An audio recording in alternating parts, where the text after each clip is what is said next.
क्योंकि ये जो फ्रंट लाइन वॉरियर है ना, ये सारे धक्के को सहता है, ठीक है। लेकिन जो इस फ्रंट लाइन के पीछे खड़ा है वो महफूज रहता है।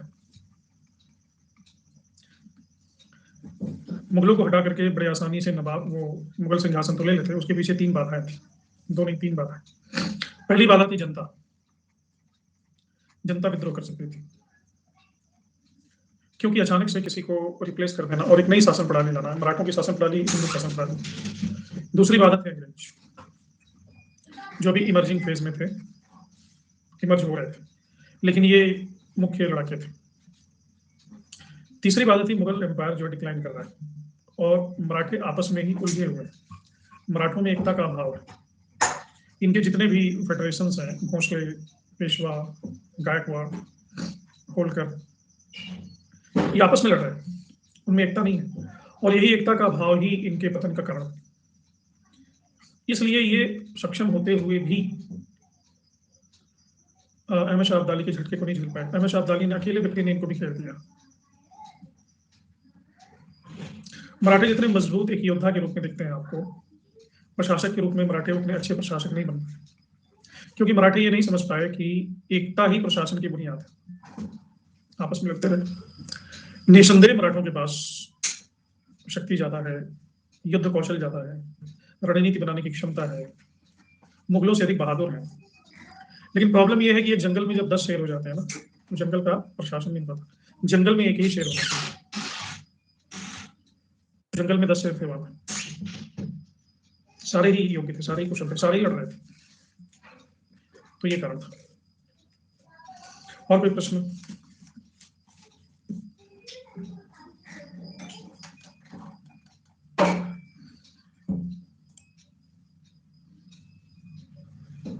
चलिए तब तक आप सोच लीजिए। हाँ हाँ, रेज हैंड वालों का हमेशा से स्वागत है, क्योंकि मुझे आसान पड़ता है, मैं आसानी से जवाब दे पाता हूँ। इसलिए कोशिश करो कि रेज हैंड करके ही पूछो, ये फीचर आपके लिए ही लाया गया है, इसका लाभ उठाइए। और रेज हैंड करने से भाव का भी पता चल जाता है कि क्या आपका भाव, बोलने से भाव का पता चलता है, लिखने में भाव नहीं आता। लिखने में भाव को एज्यूम करना पड़ता है, इनका हो सकता है ये भाव होगा। इसीलिए तो उपनिषद लिखे नहीं गए, वेद लिखे नहीं गए, क्योंकि भाव का पता ही नहीं चलता। श्रुति साहित्य।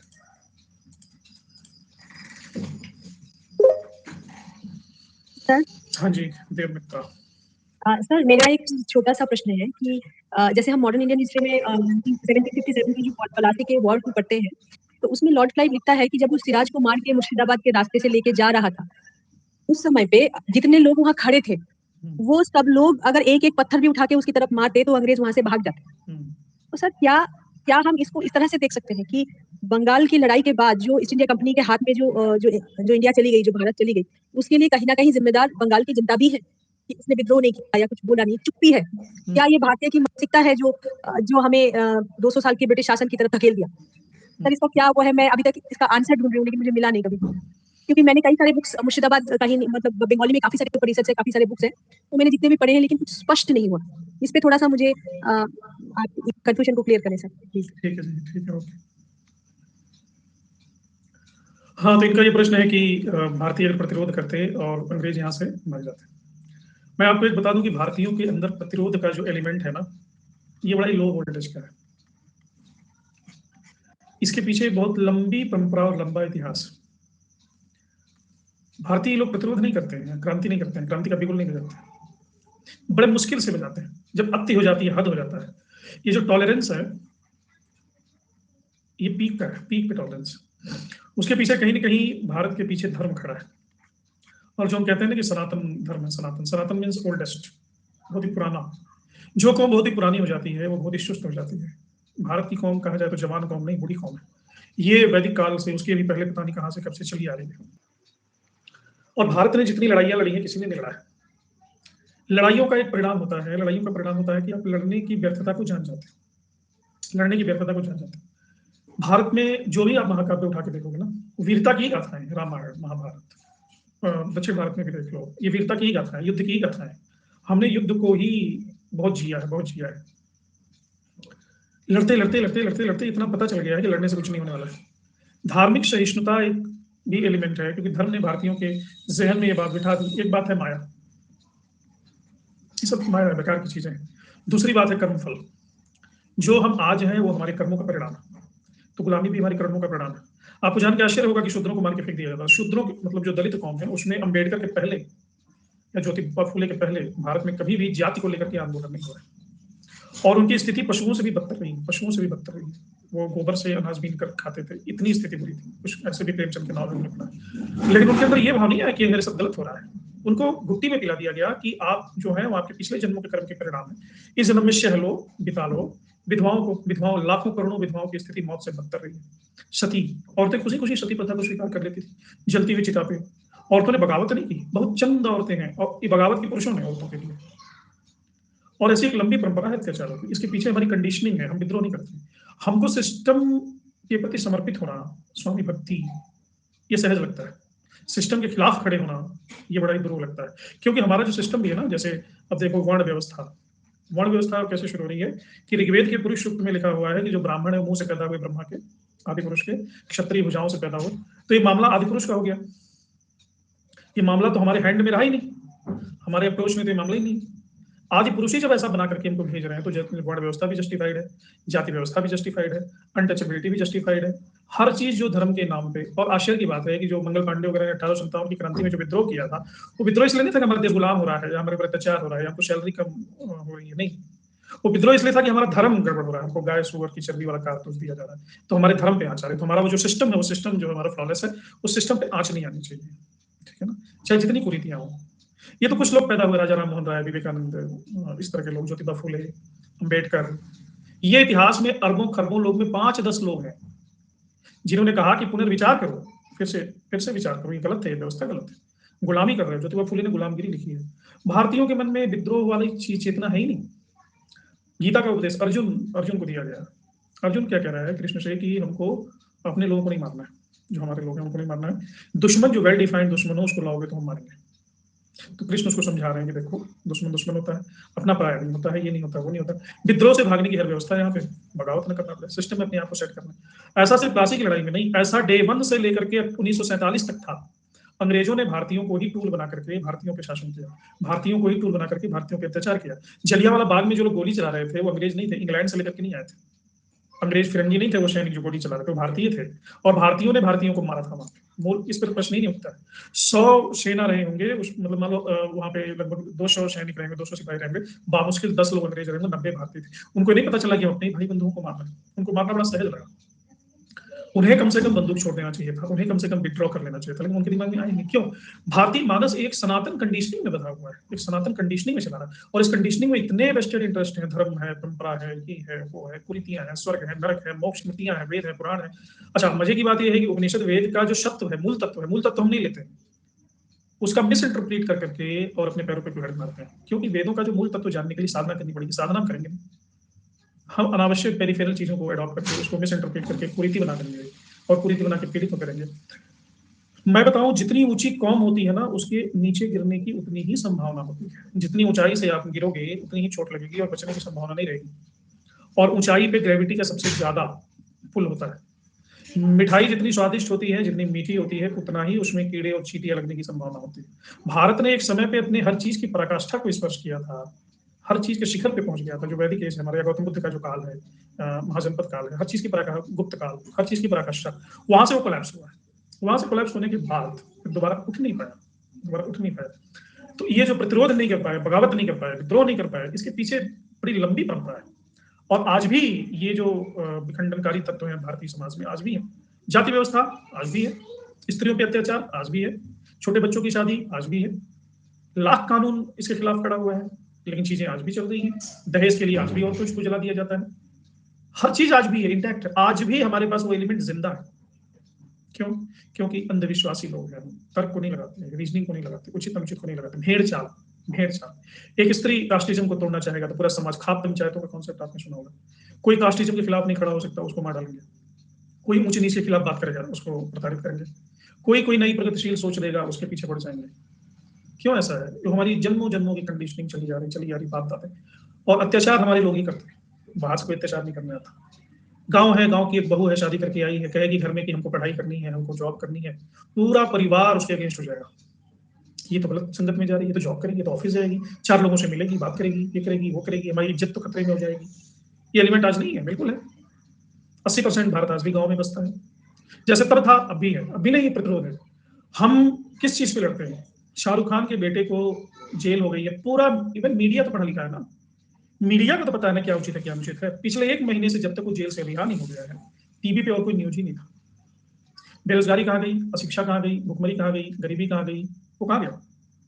मीडिया को सिर्फ भाई, और मीडिया चौथा स्तंभ है लोकतंत्र का। अगर कोई न्यूज चैनल चलाना भी शुरू कर दे तो उसको कोई देखेगा नहीं, टीआरपी नहीं आता। तो ये सब चीजें, these are multi dimensional things, multi. अच्छा, इसको यूज भी किया जाता है, कोई मौलिक समस्या आ गई हो, राम मंदिर पे लोग लड़ रहे हैं, मस्जिद पे लड़ रहे हैं, गाय पे लड़ रहे हैं, ये नहीं, चलो ठीक है, मंदिर मस्जिद गाय, मैं इसकी आलोचना नहीं करूँ, ये भी ठीक है, लेकिन चलो लड़ो, वो भी ठीक है, अपने सभ्यता और संस्कृति के लिए प्रोटेक्शन होना चाहिए, वो भी ठीक है, लेकिन उससे बेसिक क्वेश्चन भी तो है ना, कितने लोगों को शिक्षा नहीं मिल पाई, कितने लोगों को स्वास्थ्य सुविधाएं नहीं मिली, सड़कें नहीं है, स्कूल नहीं है, कॉलेज नहीं है, पुल नहीं है, वैक्सीनेशन नहीं हो रहा है, बीमारियां फैली हुई हैं, हॉस्पिटल में सुविधाएं नहीं है, पढ़ाई लिखाई नहीं हो पा रही है, महंगाई बढ़ रही है, पेट्रोलियम का दाम आसमान छू रहा है, गरीब आदमी और गरीब होता जा रहा है, अमीर आदमी और अमीर होता जा रहा है। 1 लाख मुद्दे मुंह खोल के खड़े हैं, मुंह बाकी कि हमको टैकल किया जाए, हमको टैकल किया जाए, लेकिन भारत के आम जनमानस के विमर्श का विषय कभी नहीं है। सनसनीखेज, हमको याद है 2014 में बड़ा भ्रष्टाचार हुआ था, कॉमनवेल्थ वगैरह गेम्स का घोटाला, उसी समय हो गया कि पता नहीं खजाना गड़ा हुआ है, और एएसआई पहुंच गई वो खजाना खोदने, और 1 महीने तक वो सारा घोटाला सब किनारे हो गया और खजाना खोदने लगे, 1 महीने तक खजाना ही खोदते रहे, तो पता नहीं क्या मिला कि नहीं मिला, आई डोंट नो। तो इस तरह से मुद्दे चलते हैं। ये क्या है, समझ गए? तो इसका मल्टी फेसेट इम्पैक्ट, हाँ, इसी तरह के कुछ शगुफे छोड़ दिए जाते हैं, और तो प्रतिरोध तो है ही नहीं, प्रतिरोध करना है। आज 1 करोड़ मुद्दे से कम है प्रतिरोध, किसान बेचारे वहां खड़े, वो अब कोई टीवी चैनल नहीं दिखाता है। और कोई प्रश्न?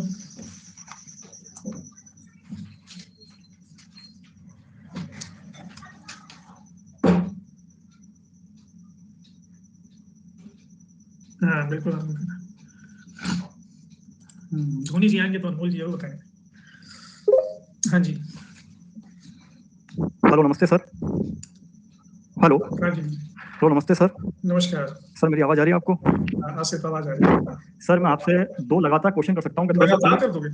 थोड़े सर अन्य कॉन्सेप्ट में। हाँ, सर मेरा जो पहला क्वेश्चन है सर, वो प्राज्ञ ऐतिहासिक और सिंधु घाटी सभ्यता के संदर्भ में सर एक तुलनात्मक प्रश्न है सर। हाँ, सर मेरा क्वेश्चन ये सर, सर आपने बताया था कि इतिहास को सर 3 चरणों में बांटा गया, प्राचीन काल के इतिहास को, प्राज्ञ ऐतिहासिक काल, आद्य ऐतिहासिक काल और ऐतिहासिक काल। प्राज्ञ ऐतिहासिक काल में सर आपने बताया था कि ये वो काल है जिसके अंदर लिखित प्रमाण नहीं मिले, सिर्फ औजार और सर जो पत्थरों से बने औजार मिले जिनके आधार पर इतिहास लिखा गया है। और सर आद्य ऐतिहासिक काल में आपने बताया था कि इतिहास के अंदर इसमें लिखित प्रमाण तो मिले पर उसे पढ़ा नहीं जा सका है।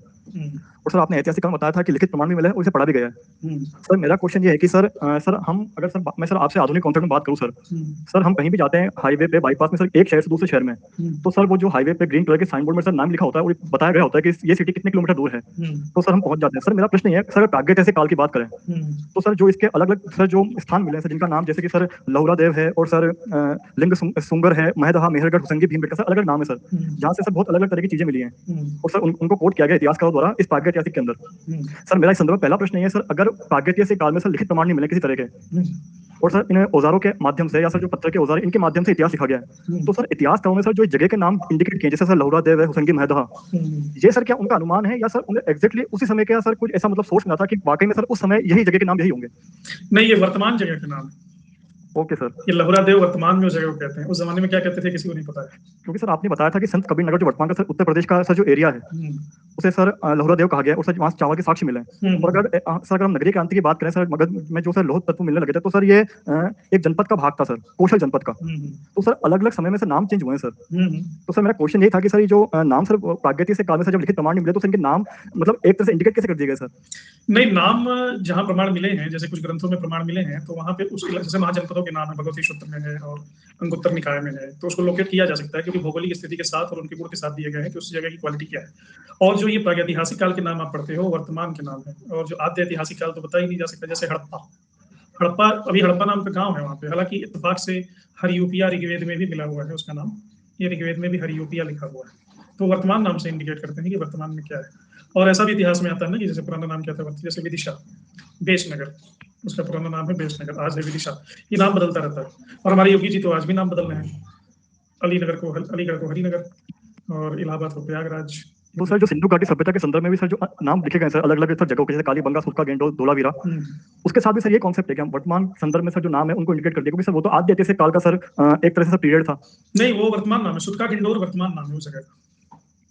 सर सेकंड क्वेश्चन सर मेरा, सर अभी आपसे देवमित्र जी ने सर 1757 की प्लासी क्रांति के संदर्भ में प्रश्न पूछा था सर, उस संदर्भ में सर है मेरा क्वेश्चन सर अगर भारत की अगर भौगोलिक स्थिति देखें तो सर कहा जाता है कि सर भारत में सर 6 ऋतुएं होती हैं सर, हेमंत, शिशिर, ग्रीष्म, वर्षा, इस तरह से सर। अगर सर इसको सर इतिहास की दृष्टि से थोड़ा देखा जाए तो सर प्राचीन भारत का सर जो कालखंड है उससे लेकर आधुनिक भारत का सर जो कालखंड है, इतने सारे सर आक्रमण जो इस भारत देश की धरती पे हुए सर, तो सर क्या जो प्राकृतिक रूप से सर जो भारत में विविधता है सर, वो विविधता सर क्या ये जो हम इतिहास में पढ़ते हैं, मतलब सर जो प्रकृति सर इस देश की सर है कि सर विविधता में जीने वाला देश है सर, तो कहीं कहीं सर हम इसे रिलेट कर सकते हैं क्या कि सर जो हूण आने का कुषाण है और सर ब्रिटेन जो सर ब्रिटिशर्स का सर काल रहा था, तब तक सर इस देश ने आक्रमण झेले थे सर अलग अलग तरह से, तो सर क्या इसे प्राकृतिक तौर पर भी सर थोड़ा समझा जा सकता है कि ये जो देश है इतनी विविधता भरा देश इसलिए था क्योंकि सर प्रकृति ने भी इसे वरदान दिया है अलग ऋतुओं का। इस बारे में बताएं सर प्लीज।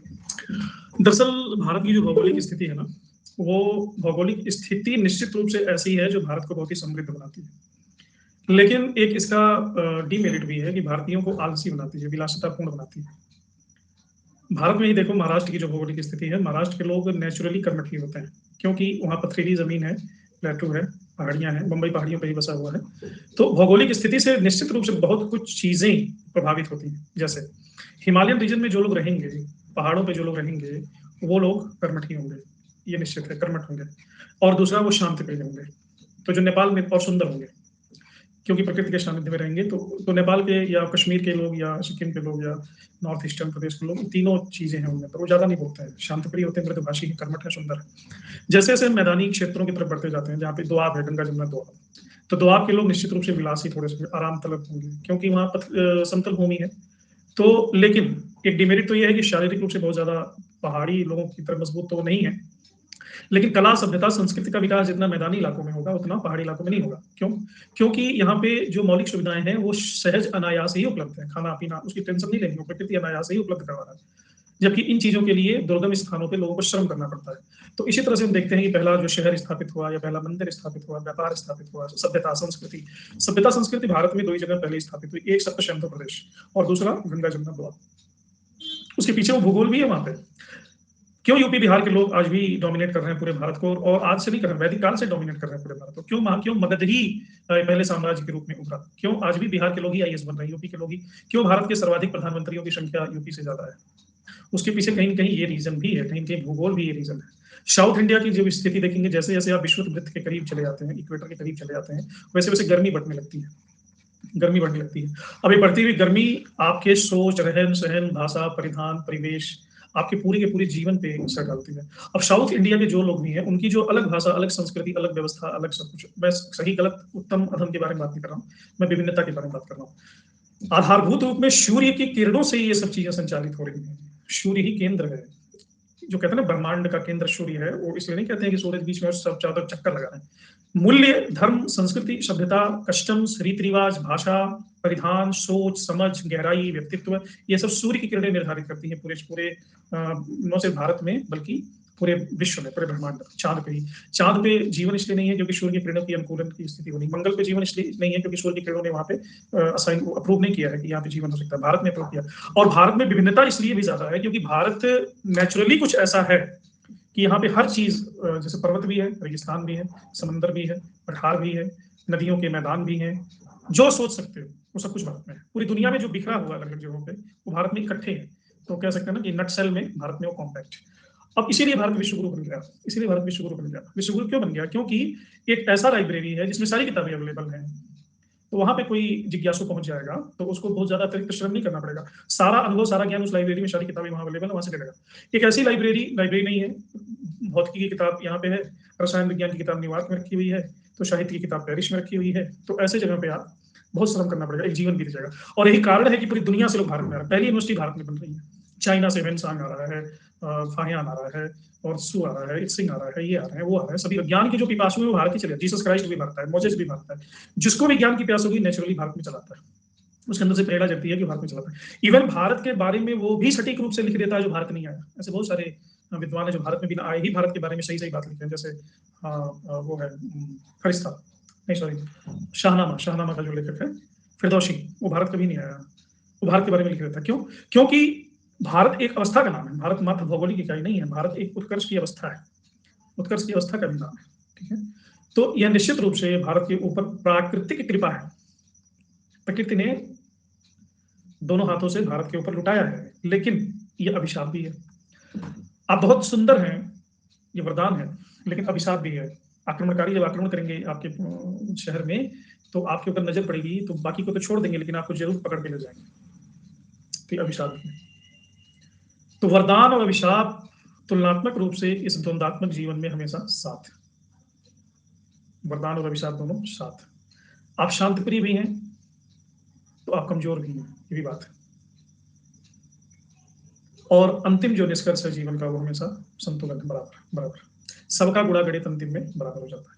किसी को किसी आयाम में प्लस किया गया है तो दूसरे आयाम में उसको उतना ही माइनस किया जाएगा। ये थोड़ी गहरी बात है, रहस्यात्मक बात है। तो इसमें प्रकृति का भी हाथ है। प्रकृति का मतलब सीधा एक शब्द में कह सकते हैं सूर्य। प्रकृति मतलब सूर्य, और कुछ सूर्य अकारण ही नहीं। मिहिरकुल या अकबर या ऐसे लोग अपने आप को सूर्यवंशी कहते थे। सूर्यवंशी नॉट समथिंग टाइटल, जैसे कि मैं पद्मश्री हूँ, ये हूँ सूर्यवंशी। सूर्यवंशी का मतलब वो इस शक्ति को जानते थे कि धरा पर जो भी हमारा अस्तित्व है वो सूर्य की वजह से है। That's why we are Suryavanshi.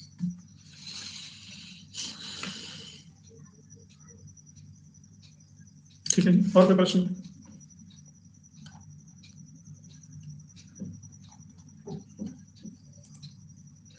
चलो, राजस्थान का बागौर और मध्य प्रदेश आदमगढ़ किससे संबंधित है? नवपाषाण, पुरापाषाण, मध्यपाषाण और कोई नहीं?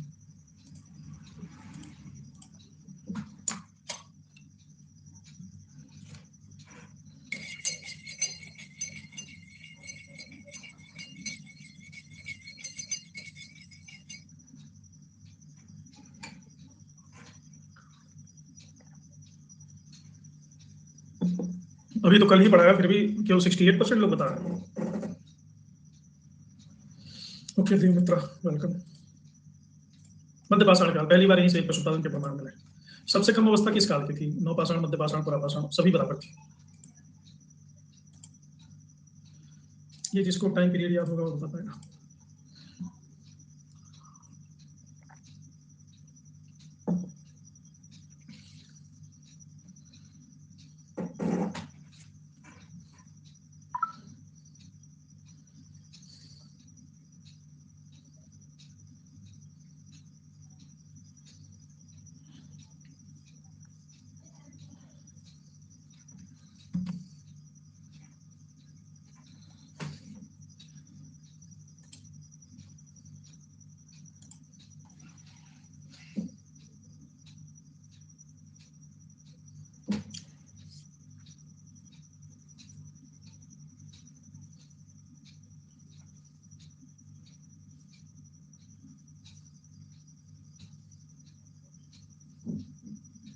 हाँ, ब्यूटी जी रेज हैंड करके पूछे तब उत्तर मिलेगा आपको।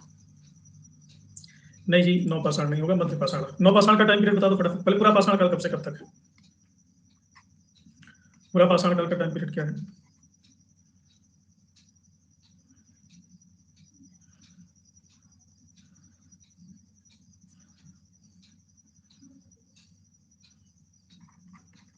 छह से 10 कैसे जी, उल्टा होगा ना। मध्यपाषाण का टाइम पीरियड क्या है?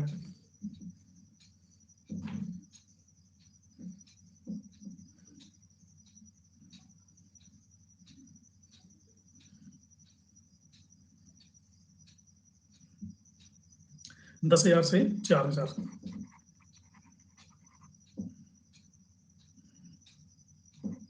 नवपाषाण काल का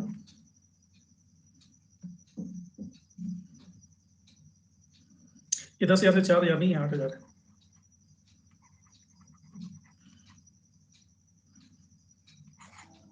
तो इसमें 2,000 साल का गैप है। आधुनिक मानव होमो सेपियंस का प्रादुर्भाव कब हुआ? उच्च पुरापाषाण काल, निम्न पुरापाषाण काल, नवपाषाण काल।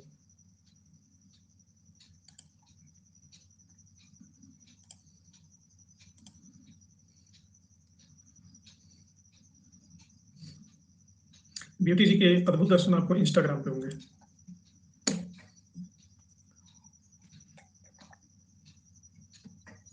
समंदर को जंगल कहती हुई पाई जाती है।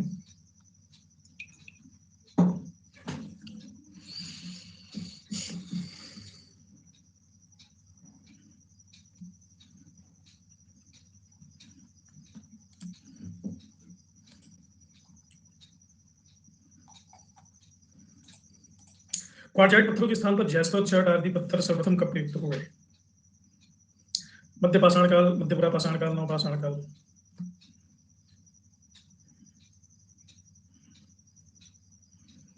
अच्छा, वाकई है।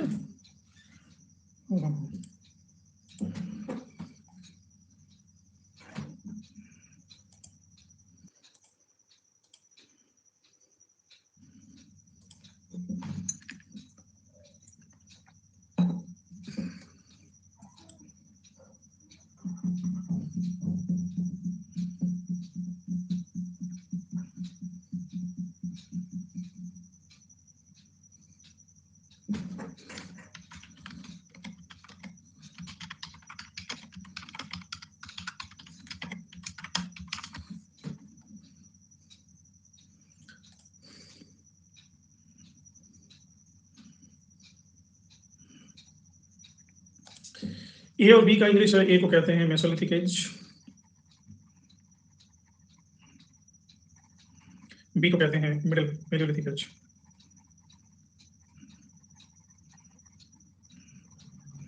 नवपाषाण को बोलेंगे न्यूलिथिक।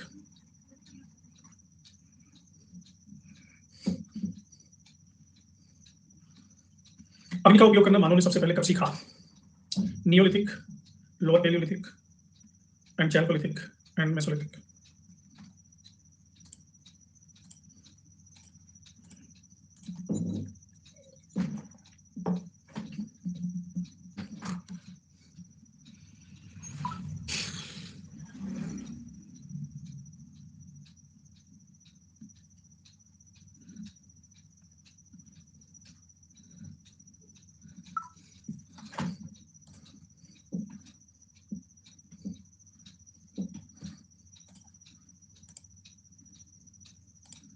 हैंडक्स और क्लीवर और ग्रासना किस काल से संबंधित है?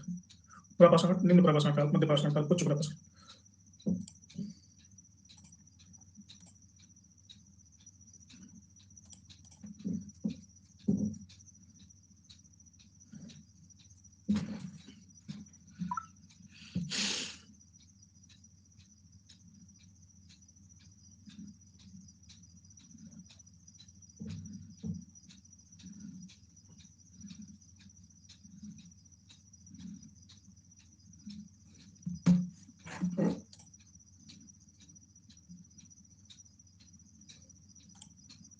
तुम लोग ये आपस में रंगारंग करके बंद करो। आप कौन है, तुम कौन हो? आहार संस्कृति का प्रमुख क्षेत्र क्या है? सुशील, अगर इस बार ऐसा हुआ ना तो मैं टंकी पे चढ़ जाऊंगा।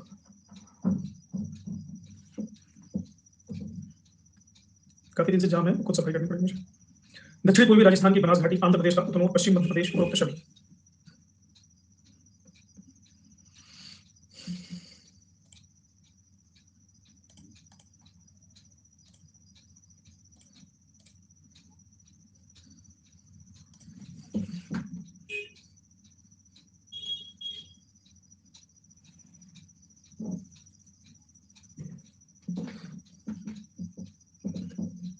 अभी कल ही ये सब मैंने आपको कराया है, क्यों गलत लगा रहे हो? ये सब 100 में 100 आने चाहिए। देखो तो कौन कह रहा है? मैं कह रहा हूँ, मोदी जी के पीए नहीं है। मेरी राय तो नहीं अच्छी एग्जाम के बारे में। एग्जाम एक अच्छी चीज होती है, उसमें क्वेश्चन अच्छे आते हैं, आंसर बस हम नहीं दे पाते ठीक से। नर्मदा घाटी में विकसित हुई संस्कृति कौन सी थी? आहार संस्कृति, मालवा संस्कृति, जोरवे संस्कृति, कोई नहीं। ये सब मैंने कल पढ़ा है।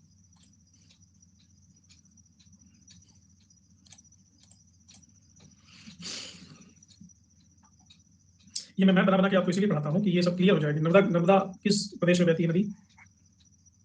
नर्मदा नदी किस प्रदेश में बहती है? मध्य प्रदेश में बहती है ना। और मालवा किसको कहते हैं? तो क्यों लगा रहे हो?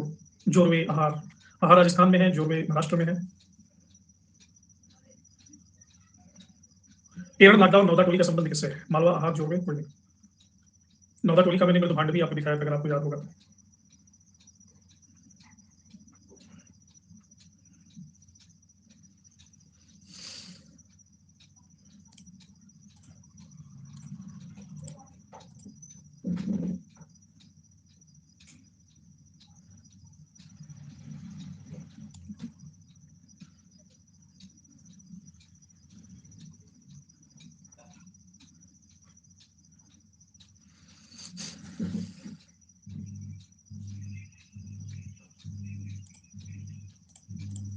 पाषाण, मध्य पाषाण, निम्न पुरा पाषाण काल और मध्य पुरा पाषाण काल, तो में से कोई। ये मैंने कायथा बताया था।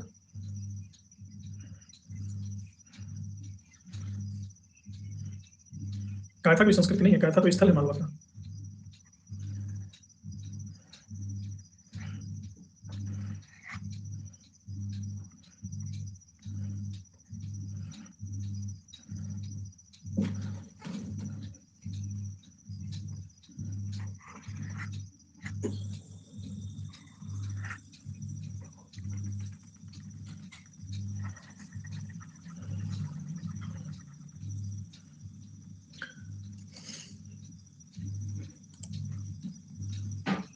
आदत तुम शुरू से ऐसे हो कि बाद में हो गए?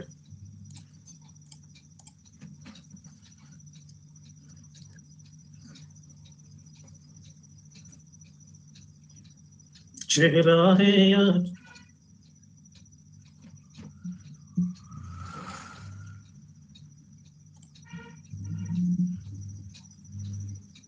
कोर्स किया हो? इसका कोर्स भी होता है। क्या नाम है कोर्स का? भारत में जो एकमात्र मानव कपि पाया जाता है।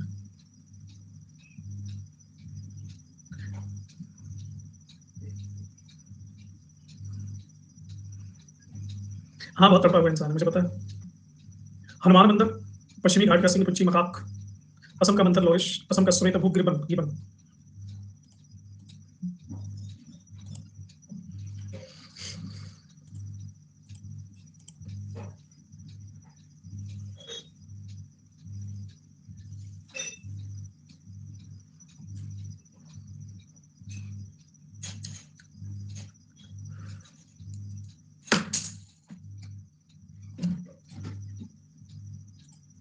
गिब्बन एक प्रकार का बंदर होता है जो आंखों में काजल नहीं लगाता।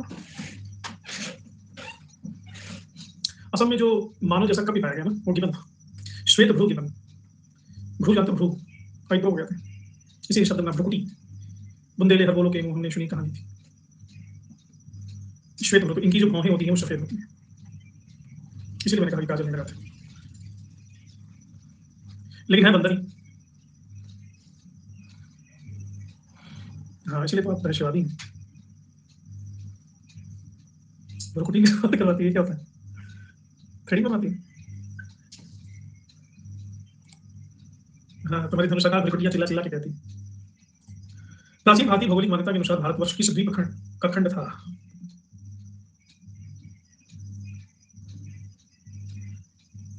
पुष्कर द्वीप, जम्बू द्वीप, कौन द्वीप, कुश द्वीप।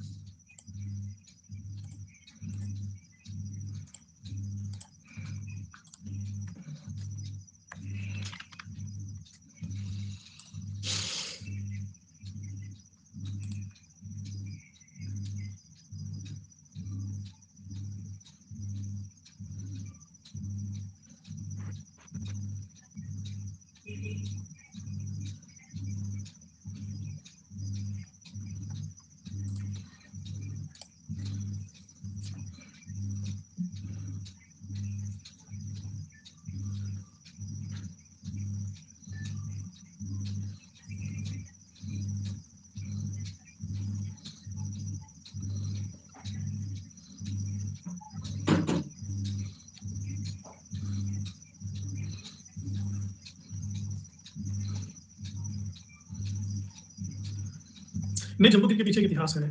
शगर वाली कहानी आप लोग जानते हैं ना? शगर भगीरथ के पुरखे थे, तो एक ऋषि के श्राप से वो भस्म हो गए थे, अयोध्या के राजा थे। तो भगीरथ ने गंगा को उतारने के लिए बड़ी कठिन तपस्या की, तो महाराष्ट्र के पुत्रों ने इनके भस्म को ढूंढने के लिए पूरी पृथ्वी को खोद दिया और 8 उपमहाद्वीप बन गए पूरी पृथ्वी पर। जो ये कॉन्टिनेंट है ना, ये 8 पुराण कहते हैं कि शगर के पुत्रों को खोदने से बने।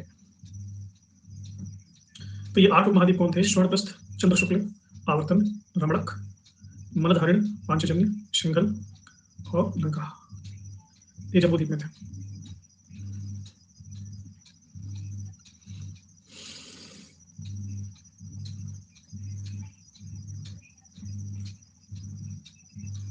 दुर्गा पूजन में भी इसका, हाँ, दुर्गा पूजन में उल्लेख मिलता है ना, ब्रह्म पुराण में भी जम्बूद्वीप का उल्लेख। ओम विष्णु ओम अद्य ब्राह्मणो हि जुते पार्थे श्री श्वेते वराहकल्पे वैवस्वत मन्वन्तरे अष्टाविंशतितमे कलियुगे कलितमचरे जम्बूद्वीपे भारतखंडे भारतवर्षे पुण्य क्षेत्रे बौद्धावतारे वीर विक्रमादित्य नृत्ये। इस तरह से मंत्र।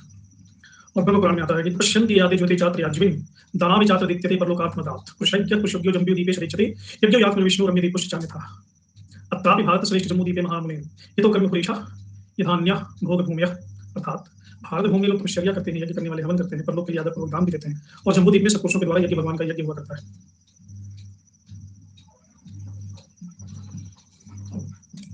प्रागैतिहासिककालीन कुल्हाड़ियां कहाँ मिल गई? अतिरम पक्कम अदिम चलूर परिकामेरु सनूर, कल ही मैंने बताया था।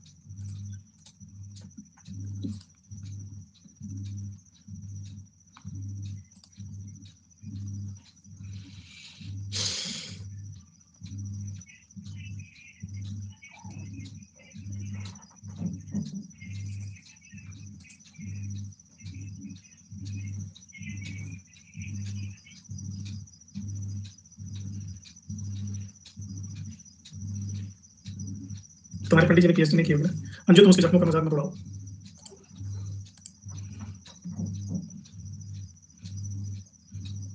तुम बचपन की बुरी आदतों से निकलो बालक, तुम बकवास करने की आदतों से निकलो।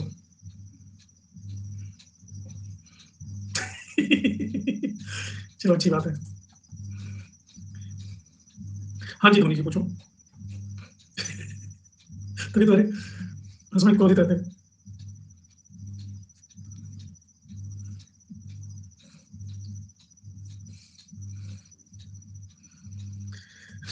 बेबी नहीं, उसका नाम बदल गया, उसको बेबी मत कहा करो। फोन नंबर कहाँ दे रही हो? निम्नलिखित पुरातात्विक स्थानों पर विचार कीजिए और इनका कालानुक्रम बताइए। दमदमा, कुरनूल गुफाएं, टेक्कल कोटा और नेकुंडा।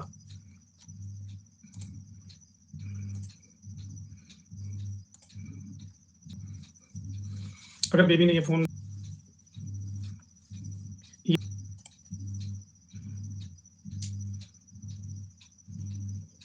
दमदमा, टेक्कल कोट, नेकुंडा। भारत में पूर्व पाषाण युग के अधिकांश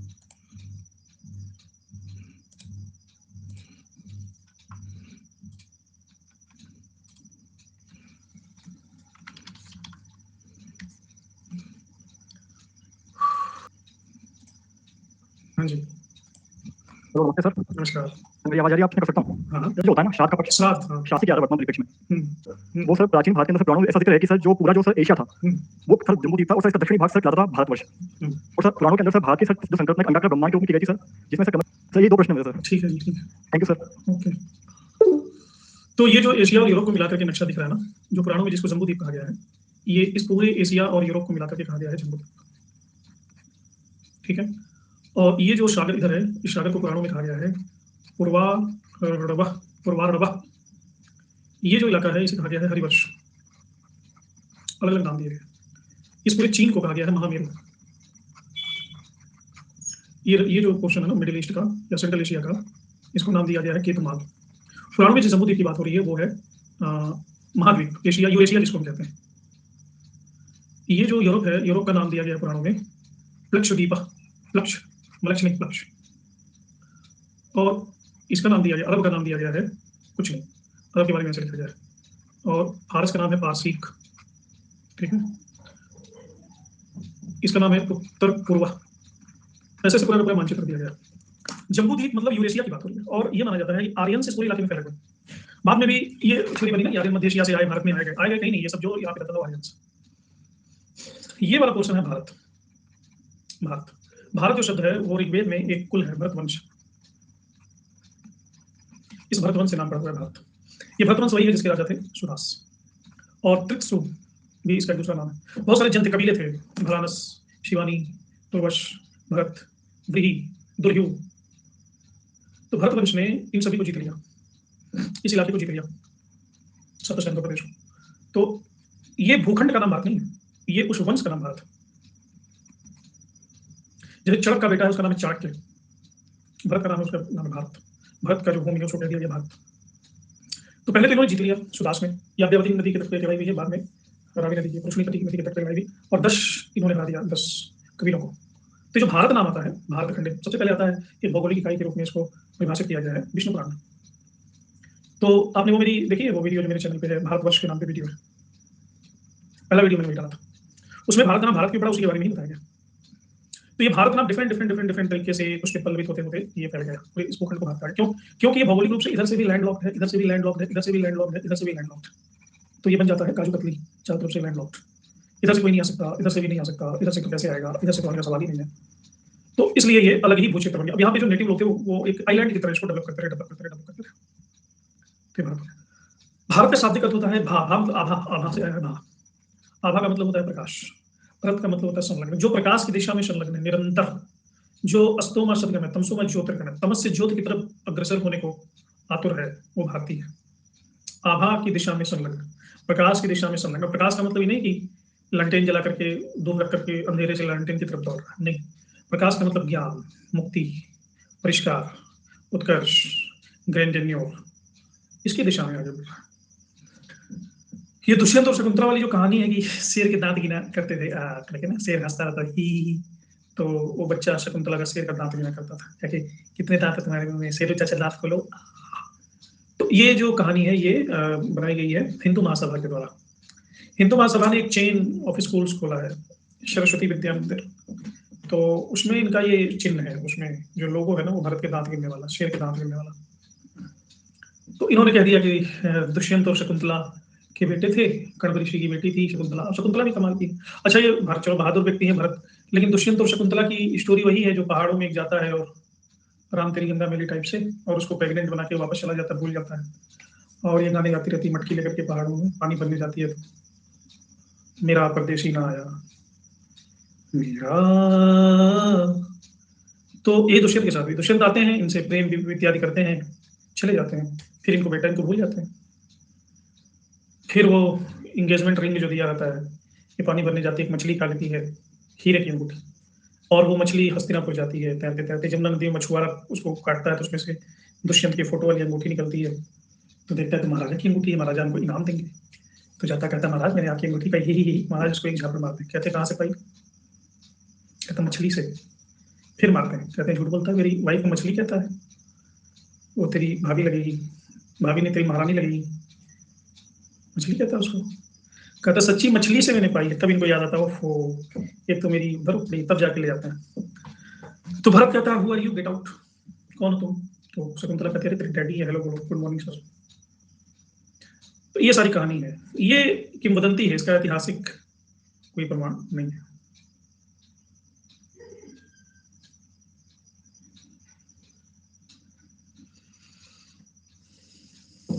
हाँ राजा महाराजा कुछ भी कर सकते थे। समझ गए? दूसरा आप क्या कुछ भारत में हो तो दोनों क्वेश्चन हो गए आपके। निम्नलिखित में से कौन सा एक औजार पूरा पाषाण संस्कृत से संबंधित नहीं है?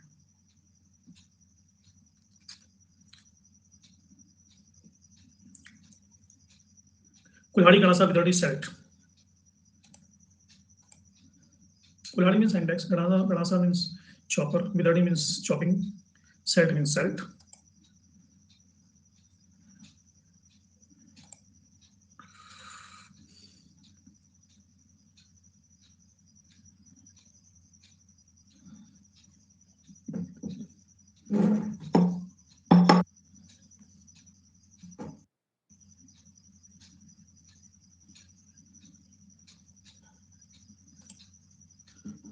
बस्ती स्थल, समाधि स्थल, बस्ती और समाधि स्थल, चिरा।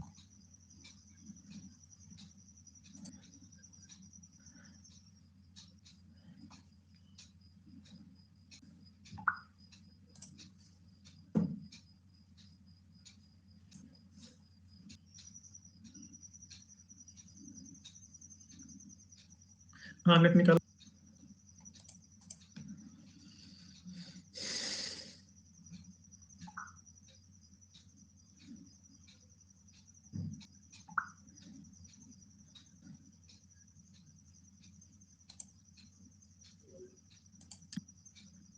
इनाम गांव, ताम्रपाषाण वह स्थल जहाँ व्यक्तियों का अंतिम संस्कार होता है, जहाँ वैदिक आहुतियां दी जाती हैं, मवेशी रखे जाने वाले नवपाषाणी बस्ती के अवशेष, भट्टे जहाँ बर्तन पकाए जाते थे।